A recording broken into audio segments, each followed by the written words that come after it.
പത്തനംതിട്ട സീതത്തോട് ജനവാസ മേഖലയിൽ കാട്ടാനക്കൂട്ടം ഇറങ്ങി. അള്ളുങ്കൽ ഡാം റിസർവോയറിലും കൃഷിയിടങ്ങളിലുമാണ് കാട്ടാനകൾ എത്തിയത്. ദൃശ്യങ്ങൾ 24-ന് ലഭിച്ചു. ദൃശ്യങ്ങളിലേക്ക് ആദ്യം.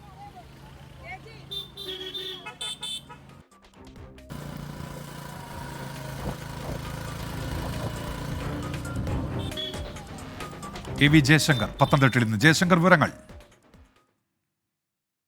പത്തനംതിട്ട സീതത്തോട് പ്രദേശത്ത് കാട്ടാനക്കൂട്ടം എത്തിയത്. 2 കൊമ്പനാനകളാണ് പ്രദേശത്ത് എത്തിയത്. ഈ കൊമ്പനാനകൾ ആളുങ്കൽ ഡാം റിസർവിൽ നീന്തിക്കുളിച്ചതിന് ശേഷമാണ് ഇവ ജനവാസ മേഖലയിൽ ഇറങ്ങുകയും പ്രദേശത്തെ കൃഷിയിടത്തിൽ ഇറങ്ങി പരിഭ്രാന്തി സൃഷ്ടിക്കുകയും ചെയ്തത്. ഈ റോഡിലും മറ്റും കാട്ടാനകൾ ഇറങ്ങിയതോടുകൂടി ജനങ്ങൾ വലിയ തോതിലുള്ള പരിഭ്രാന്തിയിലായി. പിന്നീട് ഏറെ കഴിഞ്ഞാണ് ഈ കാട്ടാനകൾ കാട്ടിലേക്ക് തിരിച്ചു മടങ്ങിയത്. ഈ പ്രദേശത്ത് നിരന്തരം കാട്ടാനകൾ ഇറങ്ങുന്നുവെന്ന് പൊതുജനങ്ങൾ പരാതി പറയുന്ന ഒരു പ്രദേശമാണ്. വനം വകുപ്പ് ഇതുമായി ബന്ധപ്പെട്ട് ശ്രമങ്ങൾ നടത്തുന്നില്ലെന്നും ജനങ്ങൾ ആരോപിക്കുന്നു. തുടർച്ചയായി ഇത്തരം കാട്ടാനകൾ ഇറങ്ങുന്നത് മൂലം തങ്ങളുടെ ജീവിക്കാനുള്ള സ്വസ്ഥത നഷ്ടപ്പെടുന്നതാണ് ജനങ്ങളുടെ ആരോപണം. എന്തായാലും നിലവിൽ ഈ കാട്ടിൽ നിന്ന് ഇറങ്ങി 2 കൊമ്പനാനകൾ തിരിച്ച കാട് കയറിയിട്ടുണ്ട്. ഇവർ വീണ്ടും ഇറങ്ങാനുള്ള ഒരു സാധ്യത പ്രദേശത്ത് നിലനിൽക്കുകയും ചെയ്യുന്നുണ്ട്. ഉമേഷ്.